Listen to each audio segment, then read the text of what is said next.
Okay, so this is chapter 4 and page 59, the rabbit given a position vector along x and y. So the important thing we're trying to do here is we're doing the problems similar to the manner that we did in chapter 2, which was simple one-dimensional motion. Here the rabbit is allowed to move along the x and y axes. As you can see, x of t is equal to negative 0.3 t squared plus 7.2 t plus 28. And the y position vector is given as 0.22 t squared minus 9.1 t plus 30. Now what we're going to do in this first example is we're going to figure out the position vector at the time of 15 seconds, and we're going to give that both in unit vector and magnitude and angle notation. So two different ways of representing the same position vector. Now in our first step, what we're going to do is we're going to put in the time of 15 seconds. So first, handling the x-coordinate system, we have x, and I can't draw. Aha! Now I can draw. Aha! See, I'm figuring this out, ladies and gentlemen. Alright, so this is t is equal to 15, and so we're going to substitute that in, and now we have negative 0.3 times 15 squared. Since I don't have a lot of space to write, I'm going to bring it down a little bit. So then it's plus 7.2 times 15, and then plus 28. Now the x position at the time of 15 seconds is given as 66 meters. And you guys can check my math on that part. Now in the next part, we're going to substitute in the time of 15 seconds in for the y position vector. So we have y at t is equal to 15 seconds. I apologize for everybody hearing the bells on my cats, but that's how we keep track of them. That is 0.22 times 15 squared. And then we're going to subtract 9.1 times 15 and add 30. So all we're doing is substituting in the time of 15 seconds.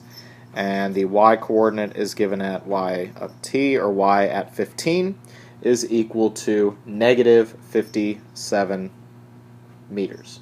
Negative 57 meters. Now we want to put this into unit vector notation, and the way we're going to do that is we're going to combine the x component and the y component for the displacement.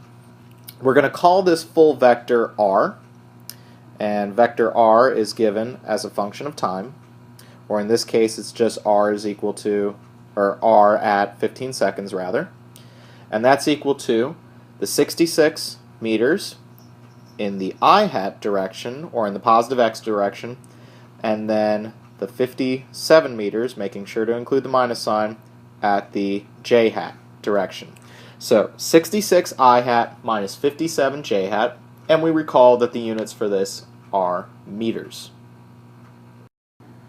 Now we found the vector in unit vector notation, 66 I hat minus 57 j hat, given in meters, and now we want to do it in terms of magnitude and direction. Now in order to do that, we're going to need an xy coordinate system. Okay, so there's my axes. And now we're going to move, using the tip-to-tail method, our two vectors onto the coordinate system. So I usually start with the x direction first, so that's the 66 meters in the x direction, and then we have negative 57 meters in the y direction. So we're coming down like this. So the two sides of my triangle are 66 and negative 57. We don't have to worry about the 57 being negative, because when we get ready to use the Pythagorean theorem, we're going to square a negative quantity.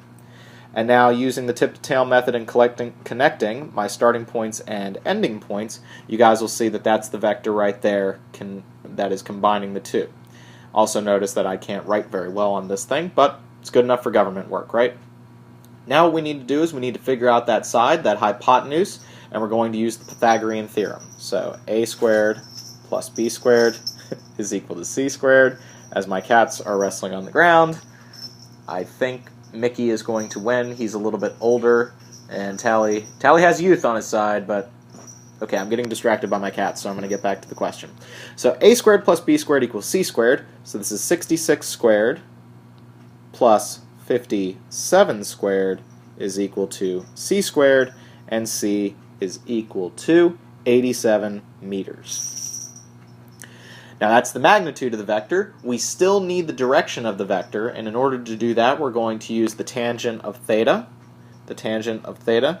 Notice that I am solving for the angle that is below the x-axis, and in order to get that, the tangent of theta is equal to 57 over 66, and so theta is just equal to 41 degrees. Bringing these two pieces together, we have 87 meters at 41 degrees. And remember, we want to use our system of blank, and in this case, it would be south of east. South of east. Now, your book will most likely put this as negative 41 degrees.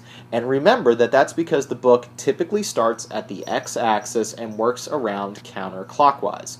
If it says negative 41 degrees, then that's because it is going clockwise and therefore going below the x-axis. Hopefully this clears things up a bit on displacement vectors in 2 dimensions.